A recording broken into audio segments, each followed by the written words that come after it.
Hello students, welcome to another session of Advanced Manufacturing Technology. We were learning about the electron beam machining, and in the first lecture of electron beam machining we learned what is electron beam machining, what is the electron beam and from where it is produced, and how it impinges on the workpiece, and the equipment behind the electron beam machining. We learned about different parts of the electron beam gun, which is the heart of the electron beam machinery. Then we learned how the material removal happens in electron beam machining. So this much we learned in the previous class. Today we will be learning the contents. Today we will be learning the process parameters in EBM and the process characteristics. And also I will be narrating some of the applications of EBM. Okay, and the advantages and disadvantages must be written by yourself by referring either the internet or through some textbook. You have to write the advantages and disadvantages. Now what are the process parameters? Means the parameters that are involved or the physical variables involved in the process.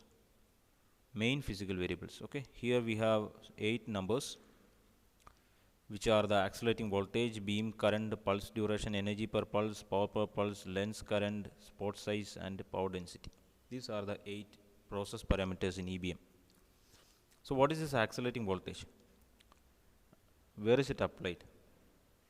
The accelerating voltage is applied between the anode and the cathode.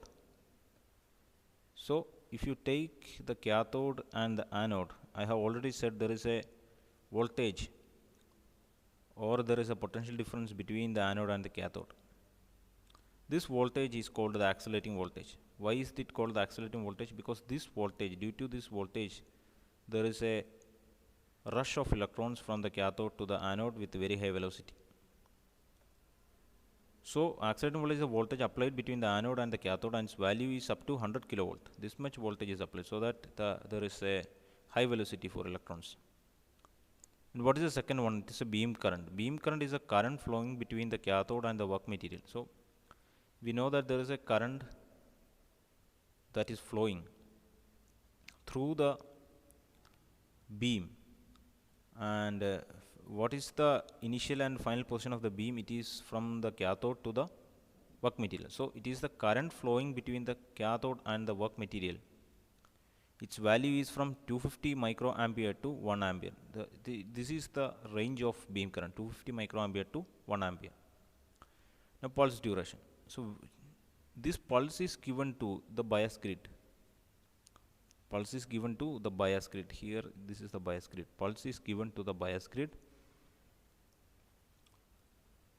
The pulse is given, and only during the pulse the beam strikes the workpiece. So if there is no pulse that is being supplied to the bias grid, there won't be machining happening on the workpiece.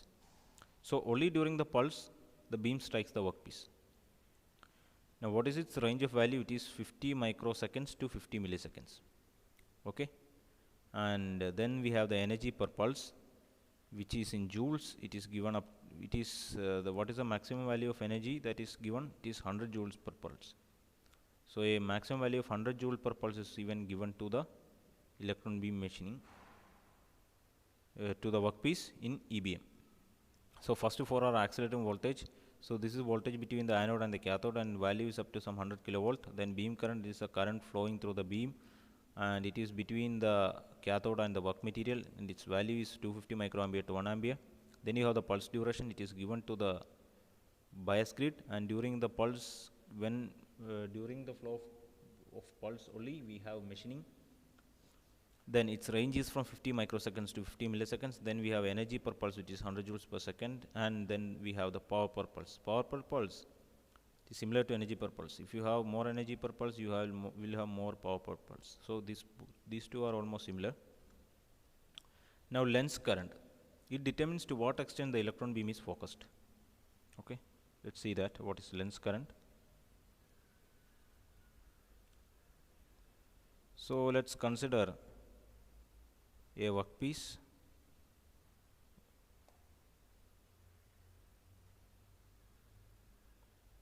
So this is the workpiece.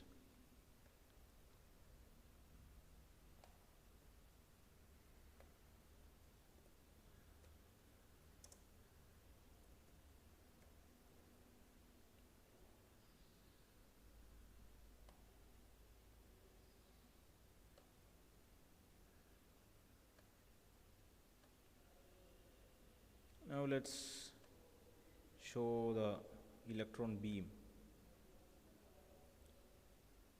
So the electron beam may be parallel or it may be divergent, but ultimately you have to focus the electron beam.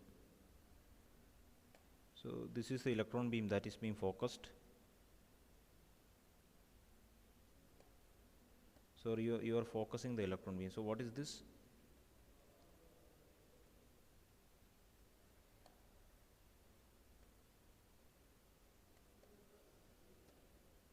This is the electron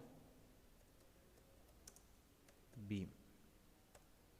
So you are focusing the electron beam. This beam can be focused exactly on the surface, or even you can focus it above here like this, or it can be focused here.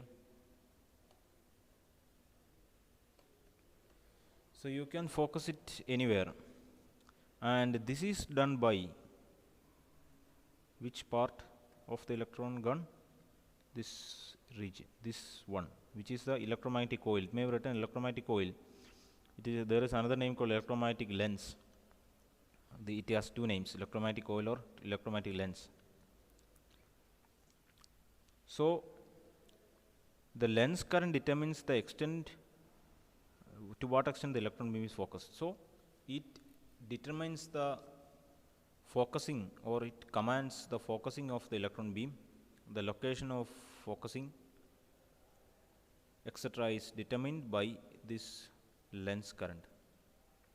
Then spot size. Spot size is the area in which the beam is focused. When the beam strikes the surface of the workpiece, you find out the area, on how much area it is focused. That is given by spot size, and it ranges from 50 microns to 500 microns. Okay.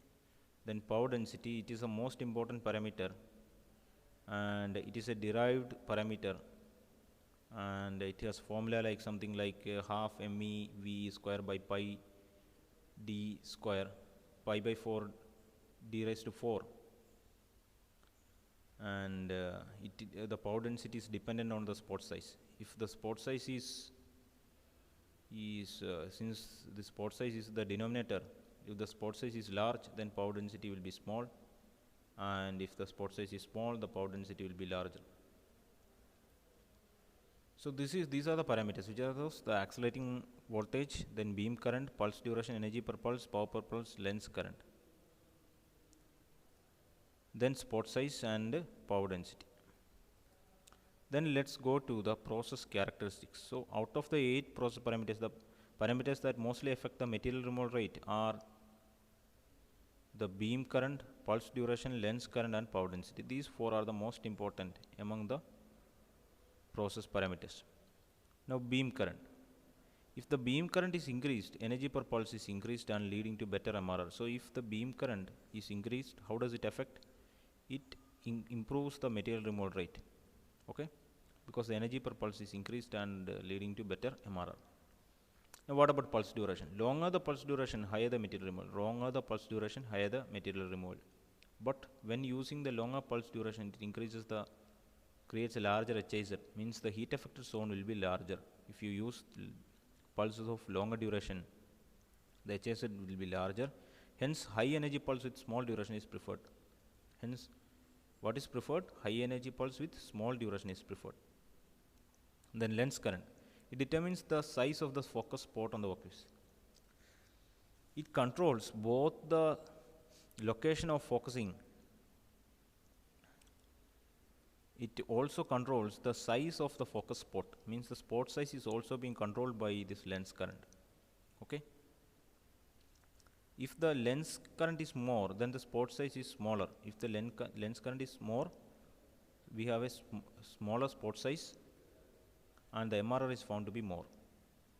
So how does the lens current affect the MRR? If the lens current is more, the spot size is smaller, means the focusing is better focusing, and the MRR is found to be more in the case of lens current.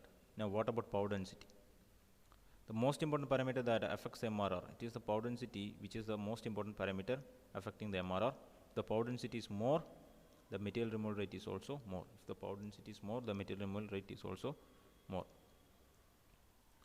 Now, what about the material removal rate?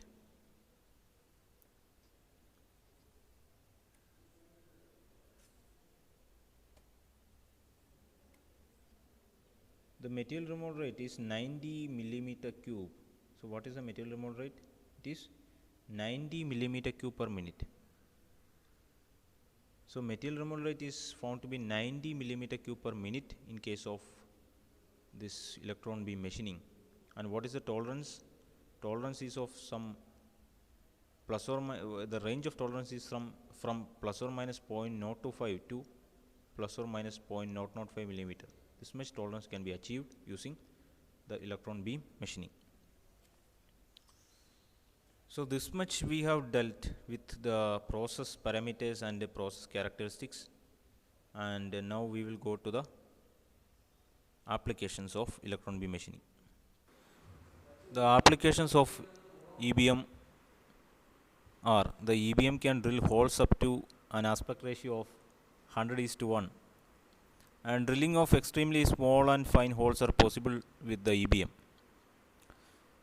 This can be used for creating gas orifices for pressure differential devices, in wire drawing dies, and in light ray orifices. It can also be used in rocket fuel injectors and in creating orifices of injection nozzle in the diesel engine.